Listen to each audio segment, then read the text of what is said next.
क्या फर्क पड़ता है, कोई दिक्कत नहीं, पता नहीं, जो खाएगा इसको आएगा, nothing to do, nowhere to go, देखो सुनो मत बोलो, be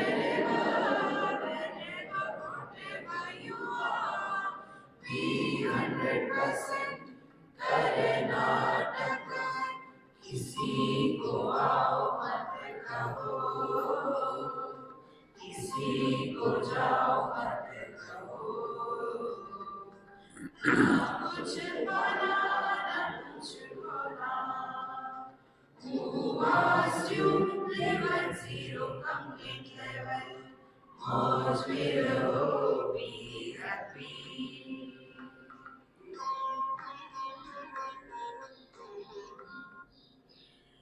श्री कृष्णा श्री कृष्णा श्री कृष्णा श्री कृष्णा।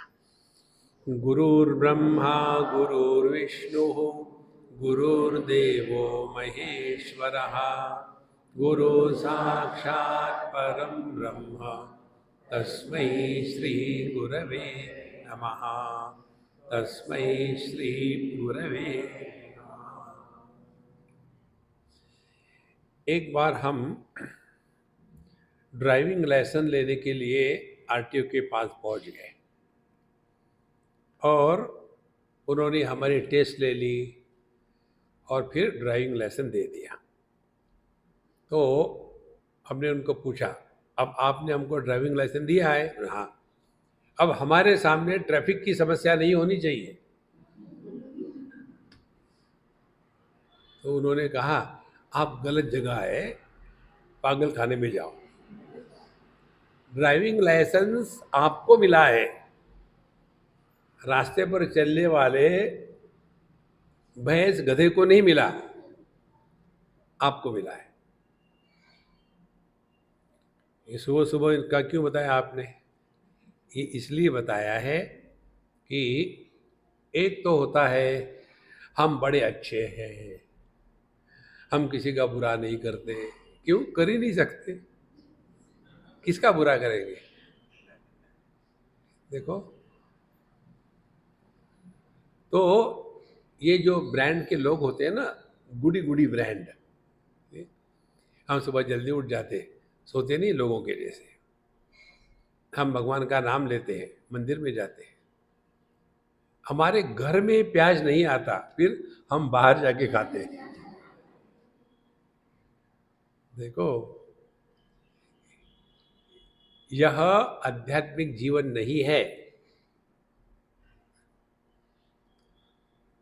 तो पहले हम लोग रहते हैं अपने देहात्म भाव में। देहात्म भाव का मतलब क्या है? कोई भी व्यक्ति ये कभी नहीं कहता कि मैं देह हूं। जितने आप देहात्म भाव में बैठ करके सुन रहे हो या सो रहे हो, उतना ही मैं देहात्म भाव में बैठ करके बोल रहा हूं। देहात्म भाव सामान्य है सबके लिए, चाहे साधु संत हो, चाहे कोई प्राणी हो, पशु हो, सबके लिए सामान्य है। तो देहात्म भाव ये समस्या नहीं है। देखो, उस देहात्म भाव के जो परिणाम है वो समस्या है। मुझे किसी ने पूछा, स्वामी जी आपको कोरोना हो गया क्या? तो मैंने ट्राई तो किया, सफल नहीं हुए। क्योंकि कोरोना हुआ माने क्या, उसके लक्षण क्या है? देखो, तो हमने अपने आप को देहात्म भाव माना, अब उसके लक्षण क्या है? देखो, उसके लक्षण है दो चीजों पे, जो आजकल अपने पूरे भारतवर्ष में चल रहा है ना, सूखा कचरा, गीला कचरा। जितनी ये पजेसिव थिंग्स है, अपने धन दौलत, गाड़ी घोड़े, ये है, इतना बैंक बैलेंस, वो है सूखा कचरा। और जितने रिश्ते नाते हैं, माँ बाप भाई बहन सास ससुरे, ये सारे के सारे ससुरे गीला कचरा, कचरे को फेंक देते हैं, रखते नहीं। देखो, तो जब तक के हम इस सूखे और गीले कचरे से प्रभावित हो रहे हैं, तब तक के हमने देहात्म भाव को सत्य माना है। ठीक से समझ लेना। देखो, देहात्म भाव ये समस्या नहीं है, देहात्म भाव को सत्य मानना ये समस्या है।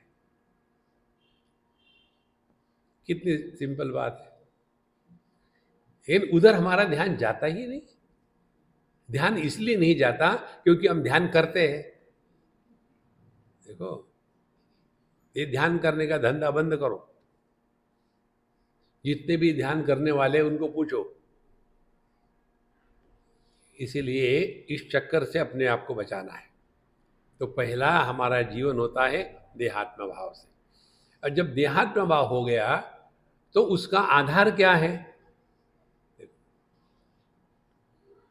तो उसका आधार है मुख्यात्मा, अपना स्वरूप। तो एक है मुख्यात्मा, अपना स्वरूप, जिसको हम तिरस्कृत नहीं कर सकते। आप चाहो या न चाहो, आप जानो या न जानो, आप ब्रह्म हो। जबरदस्ती? हाँ जी, जबरदस्ती। अब क्या करें? हो, देखो, तो बनना नहीं है आपको।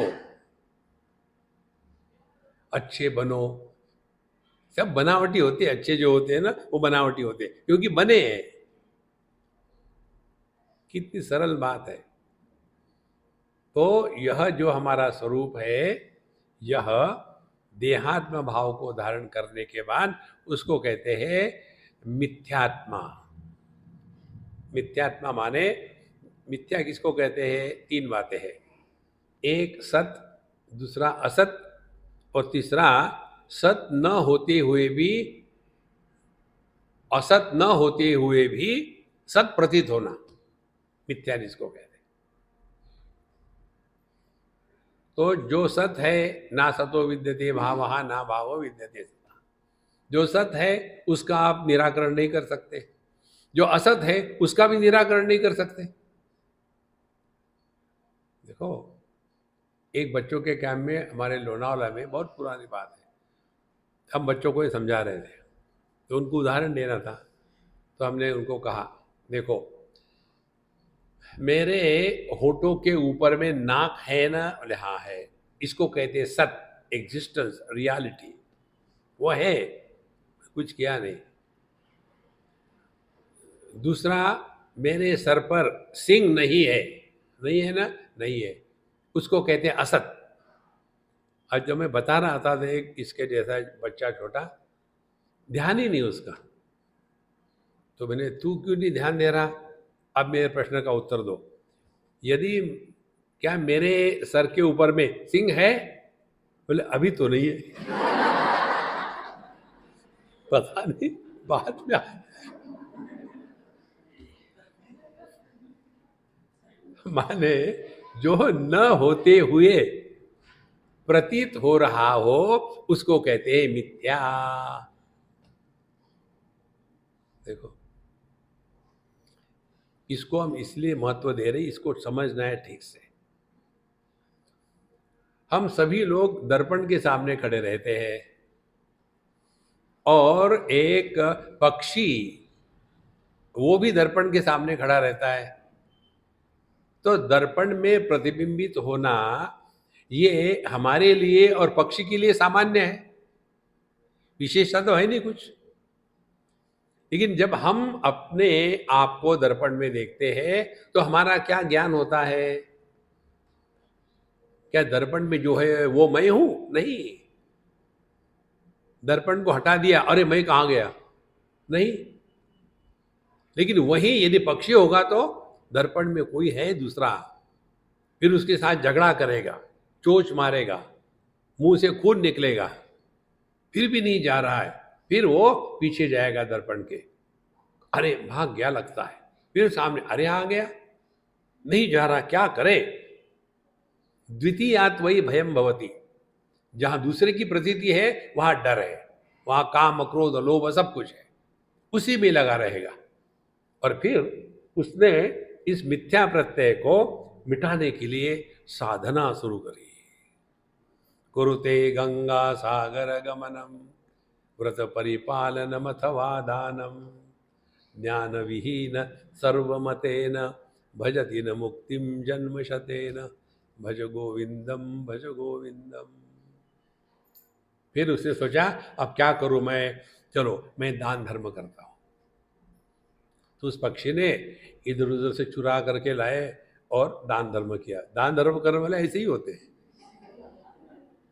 देखो, कमाई का पैसा कोई धर्म नहीं करता। ये दान किया, देखा अरे फिर है, दान से काम नहीं हो, कुछ और करना पड़ेगा। फिर उसने सोचा योगा करे, फिर योगा करना शुरू कर दिया, प्राणायाम शुरू कर दिया, सब किया, फिर भी नहीं जा रहा। पता नहीं क्या है ये, कैसे नहीं जा सकता। फिर नहाया, खूब ठंडे पानी से नहाया। कार्तिक स्नान ठंडे पानी से सुबह 5 बज के उठ करके करना है। ऐसा क्यों करते हैं लोग? क्योंकि साल भर नहीं करते ना, उसके पनिशमेंट के रूप में ये बताया है। रोज 2 बार नहाओ तो कार्तिक स्नान करने की कोई जरूरत नहीं। अच्छा, फिर भी नहीं गया, अब क्या करे क्या करे। फिर उसने प्राणायाम शुरू किया, फिर भी नहीं गया। फिर जप करना शुरू कर दिया, रामकृष्ण हरि रामकृष्ण हरि रामकृष्ण हरि रामकृष्ण हरि रामकृष्ण रामकृष्ण। इतना जल्दी जल्दी करते, गुजराती होगा तो जय श्री कृष्ण जय श्री कृष्ण जय श्री कृष्ण, फिर उसका abbreviation JSK JSK JSK JSK। You do anything mechanically, it has zero value. सब कुछ किया, फिर भी वो दर्पण का प्रतिबिंब गायब नहीं होता। इसी प्रकार से ये कहानी पक्षी की नहीं है, आपकी हमारी है। देखो, न होते हुए भी जिसको हम सत्य के रूप में स्वीकार करते हैं, उसका निराकरण करने के लिए केवल समझदारी की आवश्यकता है। मनुष्य अज्ञान के कारण दुखी नहीं होता। देखो, मनुष्य दुखी होता है बेवकूफी के कारण। एक आदमी गया पागल खाने अपने रिश्तेदार को मिलने के लिए, वो भी वैसा ही होगा। तो शाम हो गई, 7-8 बज गए, निकला तो देखा उसने कि कार ठीक ठाक तो है, पागल खाने आए कुछ न हो जाए, कार पागल न हो जाए। देखा चारों चक्के, एक चक्के के 3-4 बोल्ट निकले हुए। अरे राम, अब कैसे जाऊंगा मैं? और अपने ही आप से बात कर रहा है, पता नहीं यहाँ कौन आकर के ऐसा करके गया, अब तो मुझे लगता है कि अब मैं रात को यही रहना पड़ेगा। वहाँ एक पागल खाना खाने के बाद शतपावली कर रहा था। खाना खाने के बाद जो शतपावली करते हैं,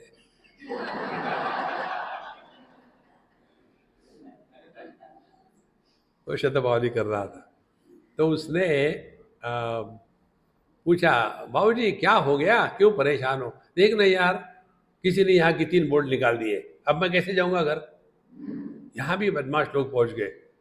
शांत रहो महाराज, शांत रहो। क्या बाकी 3 चक्के ठीक है ना? हाँ, तीनों में से एक एक बोल्ट निकाल लो, वहां लगा लो, घर तो पहुंच ही जाओगे। अरे यार, तू तो जीनियस है। नहीं जी, मैं पागल हूं, देखो आईडी दिखाई, मैं पागल हूं।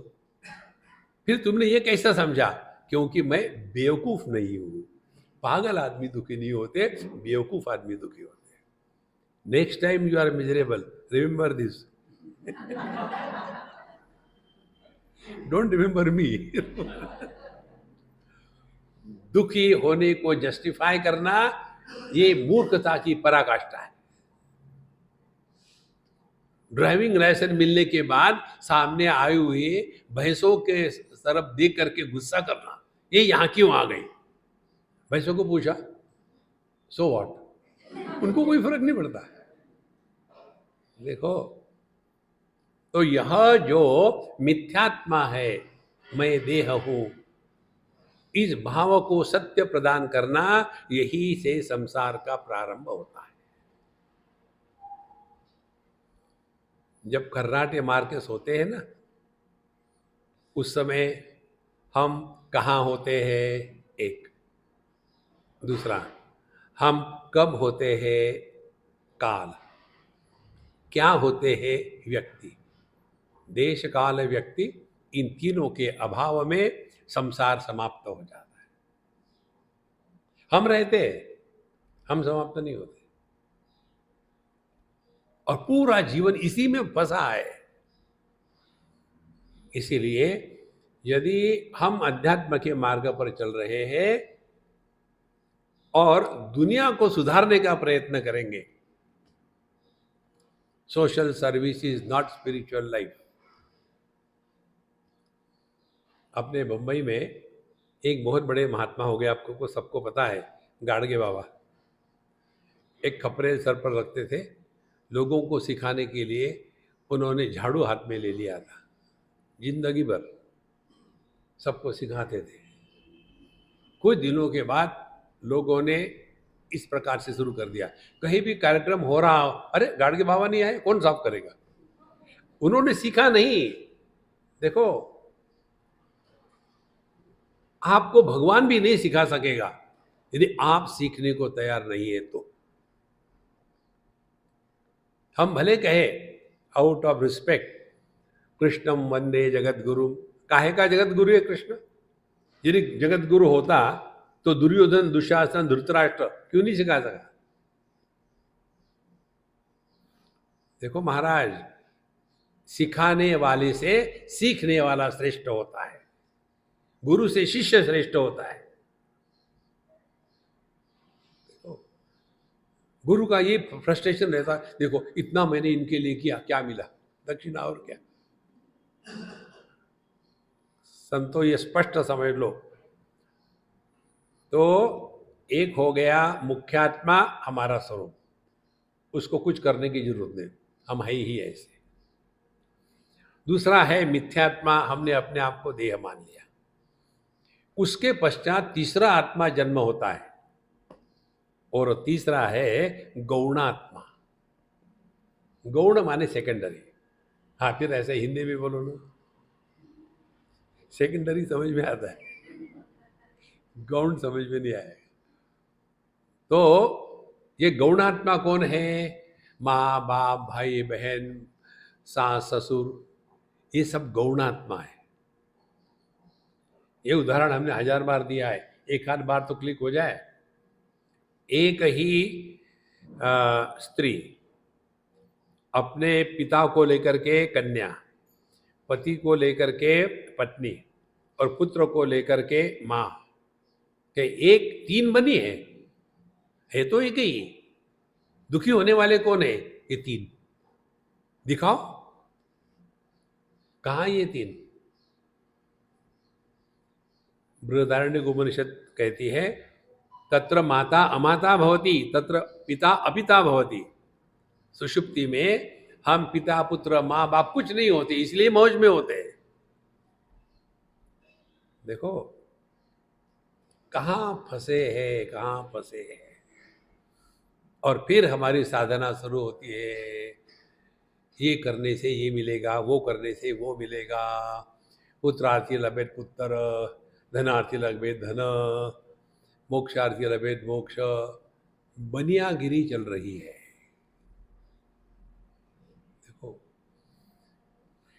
शिव जी के मंदिर में करने से ये मिलेगा, और पेड़ के नीचे करने से मिलेगा, और वो पार्ट पेड़ के ऊपर करने से अगले जन्म में वानर हो जाओगे। क्या कहाँ फंसे है? देखो, हमारी साधना का क्या हो गया है? यही हुआ है। हमको ड्राइविंग लाइसेंस मिला, लेकिन देखो ना, अहमदाबाद के लोग समझते ही नहीं। अहमदाबाद के लोगों ने मुझे एक बार पूछा, स्वामी जी आपको इतने आपकी सूक्ष्म निरीक्षण है, यहाँ के ऑटो रिक्शा के बारे में आपने देखा है? मैंने देखा है। क्या? वो जब डायरेक्शन दिखानी होती है हाथ नहीं दिखाते, टांग निकालते। बोले हाँ, मुझे यही पूछना था, वो डायरेक्शन दिखाने के लिए टांग क्यों निकालते? यानी पूर्व जन्म के संस्कार, दूसरा क्या हो सकता है? देखो, और फिर गुस्सा करेंगे। उसके स्थान पर हमारे वाराणसी में चले जाओ आप। जब से ये डेवलपमेंट हो गया है वहाँ, इतने वहाँ टूरिस्ट है कि चलना मुश्किल है पैदल। उसमें भी रिक्शा जाती है, ऑटो रिक्शा जाती है, बाइसिकल जाती है, सब चलता है।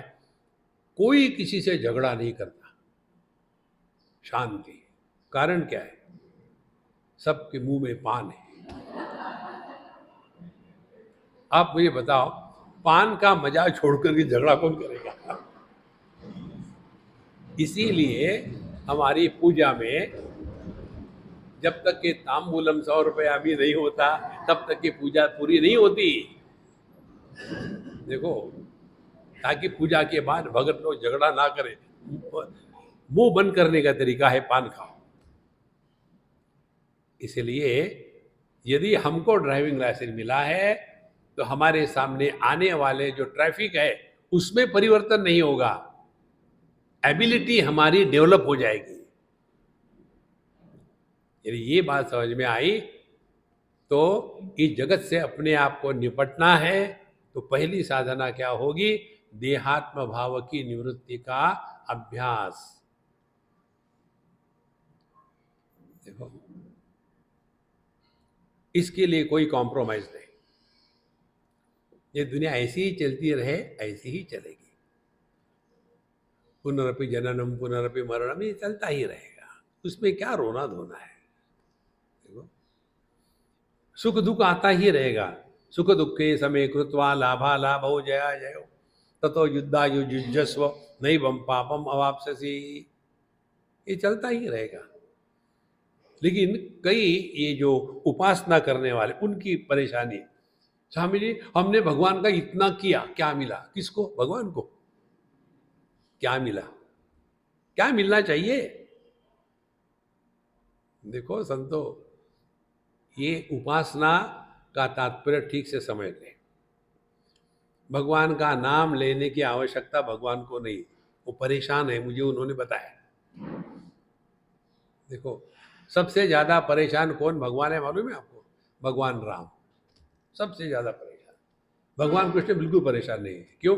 आप कहते रहो, सुनते ही नहीं, वो अपने में मस्त है।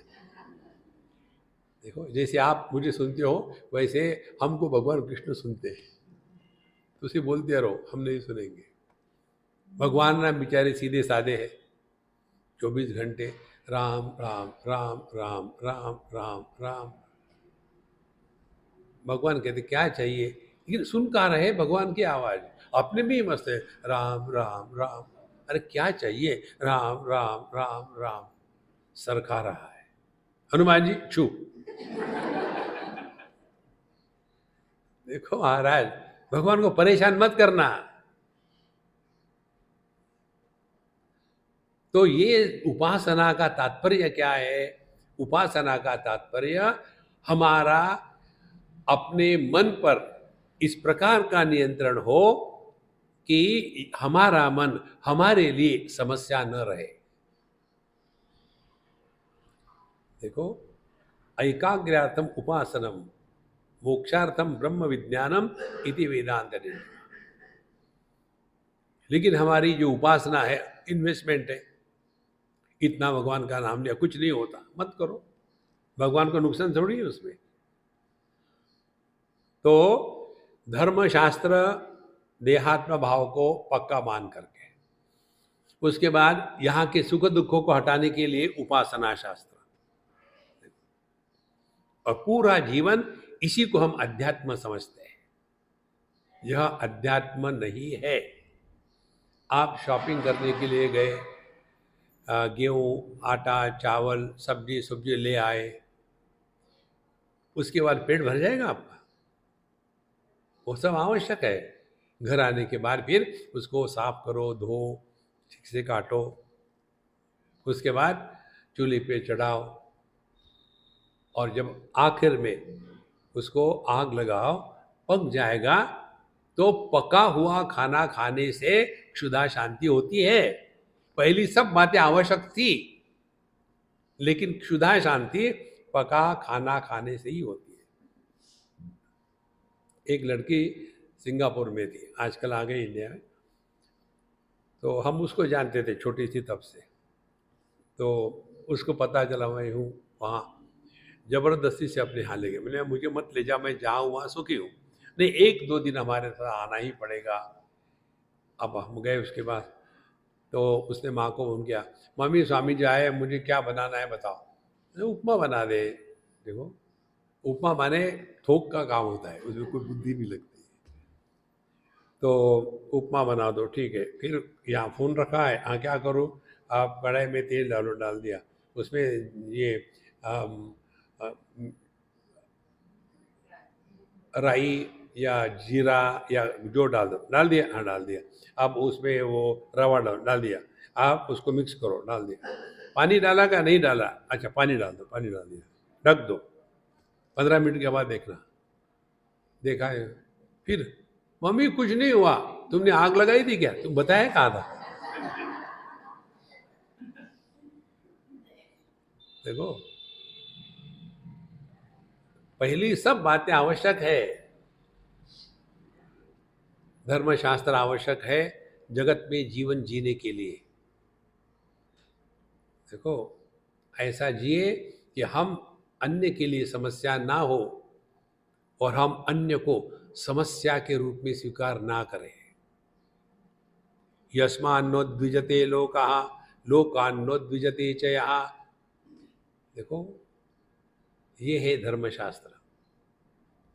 हम दूसरों के लिए परेशानी हो जाते, बुढ़ाओ लोग बच्चों को जीना नहीं देते, तुमने ये करना चाहिए, वो करना चाहिए। अरे यार, तुमने अपना जीवन बर्बाद कर लिया, उनको उनका करने दो। नहीं, हम उनको मदद करना चाहते। कितने घरों की ये समस्या हम देखते हैं, कितने घरों में अनावश्यक इन्वॉल्वमेंट, कोई आवश्यकता नहीं। देखो, उपनिषद में आता है, ना पृष्ठः कस्यचित् ब्रूयात् न च अन्यायेन च पृच्छतः जानन अपि हि मेधावी जड़वल्लोकमाचरेत्। यदि अगले वाले ने जिज्ञासा को छोड़ करके कुछ प्रश्न किया हो तो मुंह बंद रखो। कैसे, जानन अपि, जानते हुए भी फिर क्या करो, जड़वल लोकम आचरित, पागल बन जाओ, पता ही नहीं यार। देखो, जिज्ञासा युक्त प्रश्न का ही उत्तर मिलता है। इसलिए धर्मशास्त्र, उसके बाद उपासना शास्त्र, इसके द्वारा हम अपने मन से परेशान नहीं है।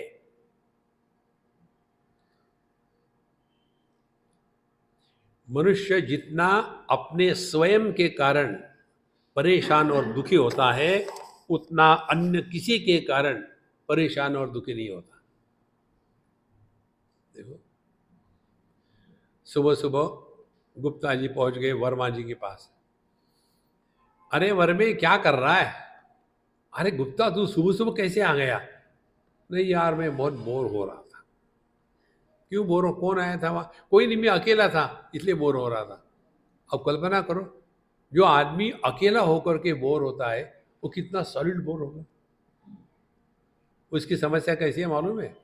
एक आदमी गया डॉक्टर के पास, डॉक्टर साहब, मैं इतना जोर से खर्राटे मारता हूँ कि मेरे खर्राटों से मेरी ही नींद टूट जाती है, अब मैं क्या करूं। डॉक्टर ने कहा, दूसरे कमरे में जाके सो जाओ।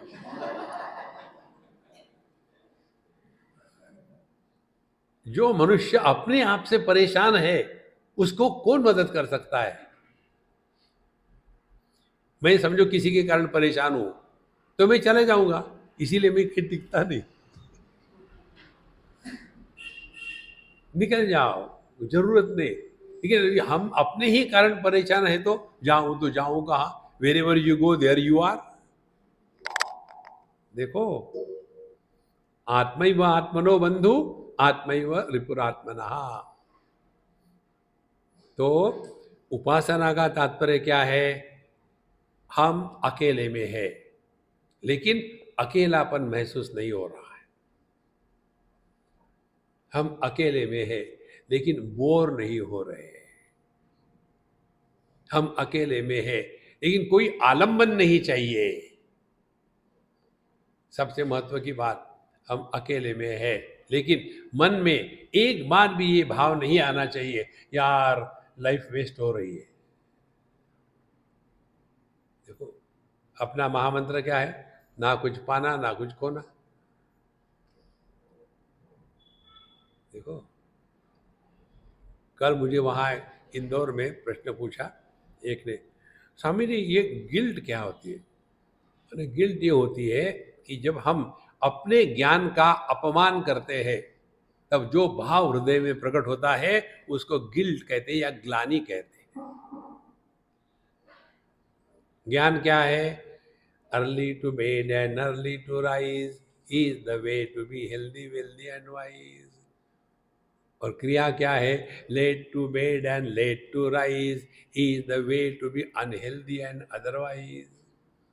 और फिर हम अपनी ही नज़र में गिर जाते हैं। यार मैंने सोचा था कि सुबह से 4 बजे से उठ करके पता नहीं नींद तो खुल गई थी। कारण क्या है? हम अपनी नज़र में गिर गए।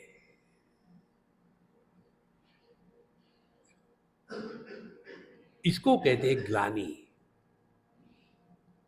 मन में ग्लानि और झूठ मूठ का अभिमान, बुढ़ापे में ये 2 वायरसेस कोरोना के 1000 गुना तकलीफ वाले होते हैं। देखो, हमारा तैत्तिरीय उपनिषद कहती है किमहगम पापम अकरवम इति किमहगम साधु ना करवम। बुढ़ापे में ये 2 प्रश्न सताते हैं कि मैं जब जवान था तब मैंने ठीक से क्यों नहीं जिया, क्यों मैं अध्यात्म में नहीं रहा, क्यों मैं गुंडागर्दी में घूमता रहा। अब बुढ़ापे में ग्लानि आ रही है, क्यों क्यों मैंने ऐसा किया। देखो, माने जो नहीं करना था वो मैंने किया और जो करना था वो मैंने नहीं किया। अब बुढ़ापे में कौन है? आप और आपके मनीराम आपको परेशान करेंगे, परेशान करेंगे। देखो,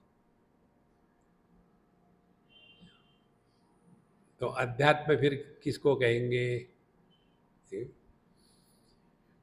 तद विज्ञानार्थम गुरुमेवा विगच्छेत समित पाणि श्रोत्रियम ब्रह्मनिष्ठम। देखो, फिर अध्यात्म का तात्पर्य है जहाँ हमको शास्त्र का विधिवत अध्ययन अध्यापन हो और कैसे चले जाए वहाँ समित पाणि। समित पाणि माने हाथ में समिधा लेकर के। समिधा माने सूखी लकड़ी। इस पर भी प्रश्न, स्वामी जी ये सूखी लकड़ी लेकर के गुरु के पास जाने का क्या तात्पर्य है? हमने कहा ताकि गुरु की चिता जल्दी जल जाए। गीली होगी तो धूपा निकले, धुआं निकलेगा। देखो, इसीलिए एक बार समझ लेना, आप लोग यहाँ जो रिट्रीट के लिए आए हो तो आपको यहाँ कुछ नहीं मिलेगा। यदि इस कल्पना से आए हो कि हम वहाँ गए थे, हमारे लड़के की तीसरी बार कम से कम शादी हो जाए, कुछ भी नहीं मिलेगा। अपनी गलती स्वीकार कर लो, you have come to a wrong place. देखो महाराज, जो मिलेगा उसको आप खोओगे। मात्रा स्पर्शास्तु कौन्तेय शीतोष्ण सुख दुखदा आगमा अपायिना अनित्यान तान तितिक्षस्व भारत। जगत में व्यवहार के कारण, फिर वो कोई भी व्यवहार रहे, आदि भौतिक रहे, आदि दैविक रहे या आध्यात्मिक रहे, व्यवहार के कारण जो भी हमको सुख दुख मिलता है सबकी कहानी एक ही है। शुरू होता है, थोड़े समय तक रहता है, फिर शांत हो जाता है। इसीलिए टेम्पररी है। टेम्पररी से परमानेंट सुख की अपेक्षा करना, इससे बेवकूफ़ी क्या हो सकती है। इसीलिए ये मेडिटेशन करने वाले, half an hour meditation, rest of the day frustration. क्या हो गया यार, जब से मेडिटेशन कर रहा हूं लोग मुझे देख के भाग जाते हैं आ गया मेडिटेशन। देखो संतो, इसलिए यहां हम जो पढ़ेंगे ईशावास्योपनिषद, तो इसके अध्ययन से हम बदलेंगे,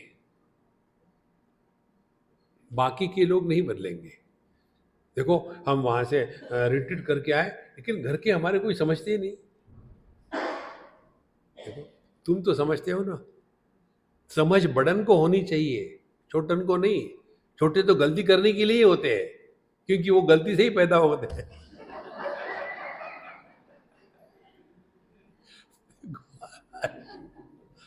अब गलती से उत्पन्न वस्तु ठीक कैसी होगी। देखो संतो, ये जीवन का सत्य है, आप चाहे स्वीकार करो या ना करो। इसीलिए ठीक है, कर दिया कर दिया। किसी को हम आदर देते हैं या किसी को हम क्षमा करते हैं, तो उसका प्रभाव अपने मन पर होता है, अन्य पर नहीं होता।